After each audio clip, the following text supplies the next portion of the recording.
हरे कृष्णा। लोग अक्सर एक प्रश्न पूछते हैं कि विघ्न जो आते हैं जीवन में, कई प्रकार की परेशानियां आती हैं जीवन में, मानसिक परेशानियां हैं, शारीरिक परेशानियां हैं, कई प्रकार के हम काम शुरू करते हैं, काम में विघ्न आ जाते हैं, तो लोग ज्यादातर विघ्नहर्ता श्री गणेश जी का चित्र लगाते हैं और उनसे उपासना प्रार्थना करते हैं। लेकिन कहा गया विघ्न का विनाश कैसे करें, तो गौतमीय तंत्र नामक एक ग्रंथ है जिसमें इस कलयुग के लिए स्पेशल तरीका बताया गया कि इस तरीके से आप सभी प्रकार के विघ्न का नाश कर सकते हैं।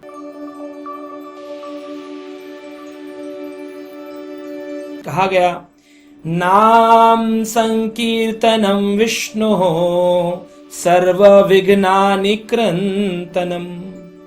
क्या बताया गया? बड़ी सरलता से आप इसे बोल सकते हैं, नाम संकीर्तन विष्णु सर्व विघ्नानि क्रंतनम। सारे विघ्नों का नाश हो जाता है अगर कोई नाम संकीर्तन, भगवान विष्णु का, यानी कि अगर हम ग्रस्त जीवन में हैं तो हम भगवान के नाम का जप करें, घर में बैठ करके कीर्तन करें, छोटी सी करताल ले लें या फिर कर ताल, इस कर यानी हाथ की ताल बजाएं, हरे कृष्णा कृष्ण कृष्ण हरे हरे, हरे राम राम राम हरे हरे। घर में कीर्तन करें, नाम संकीर्तन विष्णु सर्व विघ्नानि क्रंतनम। सारे के सारे विघ्न नाश हो जाते हैं। कहा गया है इस मंत्र के बारे में, इति षोडक्षक नामनम कली कलमश नाशनम। ये 16 नाम का जो मंत्र है सारे कलमश का नाश कर देगा। नत पर तरोपाया सर्व वेदेषु दृश्यते। सारे वेदों ने दर्शाया, इससे बढ़कर और कुछ भी नहीं है। कोई और मंत्र सोचिए मत, बस इस मंत्र को करिए, आपके जीवन इतना इजी, इतना सॉफ्ट, इतना स्मूथ हो जाएगा, कहेंगे वाह मेरी लाइफ कितनी अच्छी हो गई है। क्यों? आप भगवान का महामंत्र कर रहे हैं। मंत्र होता है मनः त्रायते इति मंत्र, इसको बोलते हैं महामंत्र। तो ये महामंत्र जो कि जपना चाहिए, इसमें इतनी शक्ति है, भगवान सारे विघ्नों का नाश करते। एक सुंदर कथा आती, एक बार एक पति पत्नी थे, दोनों ही भगवान के नाम के प्रति बड़ी रुचि रखते थे, जप किया करते थे, हरे कृष्ण कृष्ण कृष्ण हरे हरे, हरे राम राम राम हरे। बड़ी नाम में उनकी निष्ठा थी, नाम निष्ठ भजन करने वाले भक्त थे।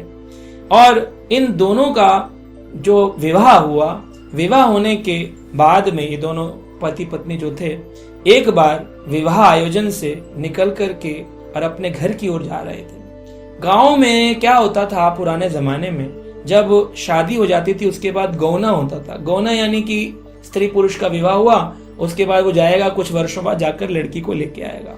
तो इनका विवाह हो जाने के बाद एक बार पुरुष गौना के लिए स्त्री को लेने के लिए गया, लेकर के जब लौट रहा तो दोनों ही नाम भजन निष्ठ थे, भक्त थे। तो रास्ते में अंधेरा था, तो वहां पर कुछ व्यक्ति खड़े थे, उनसे पूछा भाई इस गांव को जाने का रास्ता कहाँ है? तो और लोग बोलने लगे जी हरे कृष्णा जी राम राम, यहाँ से ये शॉर्टकट है, आप हमको इतने रुपए दे देना, हम आपको जंगल के रास्ते से निकाल देंगे, ये शॉर्टकट है, छोटा रास्ता है, बाहर से जाएंगे तो बहुत लंबा है और बारिश की भी आशंका है, इधर से जाएंगे छोटा रास्ता, जल्दी आप पहुंच जाएंगे। तो पुरुष बोला मुझे तो ये आदमी कैसे लग रहे हैं, थोड़े से नकली लग रहे हैं। तो स्त्री कहती है अरे भगवान का नाम लेने वाला कभी झूठ बोल सकता है? अरे ये तो भगवान के भक्त हैं, देखिए बोले थे ना हरे कृष्ण बोल रहे थे, तो भगवान का नाम लेने वाला व्यक्ति झूठ कैसे बोलेगा? आपको नाम पर, भगवान पर विश्वास नहीं है? जहां भगवान का नाम है वहां भगवान हमारी रक्षा करेंगे, आप क्यों चिंता करते हैं?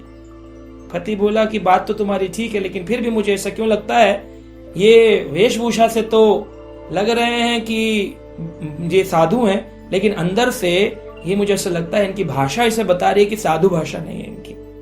अब वहां पर वो चोर लुटेरे थे, साधु वेश बना के खड़े थे, सोचा ये बहुत सारा सोना पहन के लड़की आ रही है, ससुराल को जा रही है, इसको लूट लेंगे।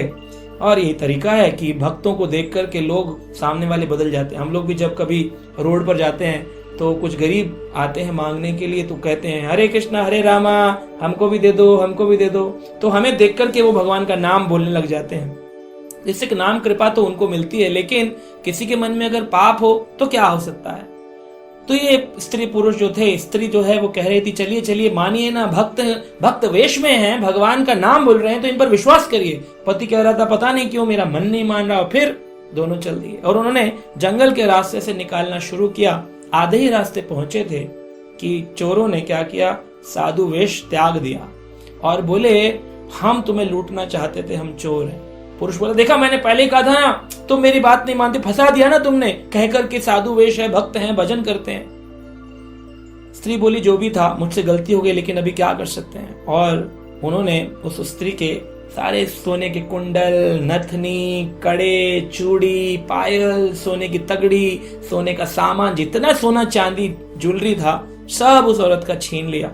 आदमी बीच में रुकाव करने के लिए आया तो उन चोरों ने तलवार से उसकी गर्दन काट दी। जब उसकी गर्दन कट गई तो स्त्री रोने लग गई, ये क्या हो गया प्रभु, ये क्या हो गया, अनर्थ हो गया।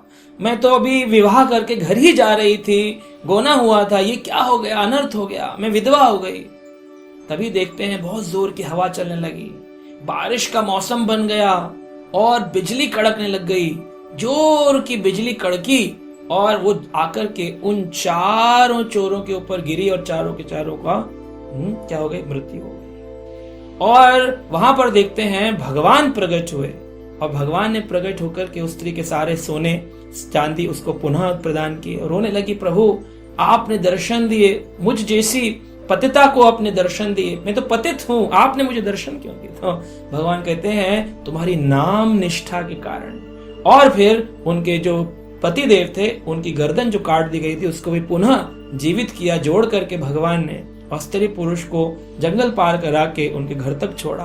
तो इस तरह से हम देखते हैं जीवन में अगर कोई विघ्न आए भी तो उन विघ्नों का हल होता है, क्योंकि भगवान अपने भजन करने वाले भक्तों के प्रति बड़े ही प्रेमी रहते हैं। तो हमारे जीवन में अगर कोई विघ्न हो या आने वाले हमें लगता है कि आ सकते हैं, हमें तैयार रहना चाहिए, नाम संकीर्तन करते रहना चाहिए। रोज घर में ग्रस्त जीवन में व्यक्ति को कम से कम 15 मिनट भगवान का कीर्तन रोज करना चाहिए परिवार के साथ में, और नाम का जाप करना चाहिए माला लेकर के।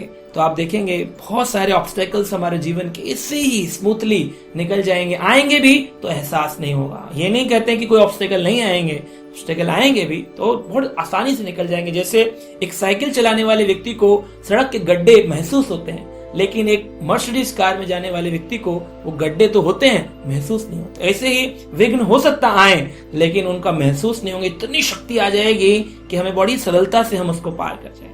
तो आशा करते हैं आप भी भजन करेंगे और जीवन में सभी विघ्नों को दूर करेंगे। हरे कृष्णा।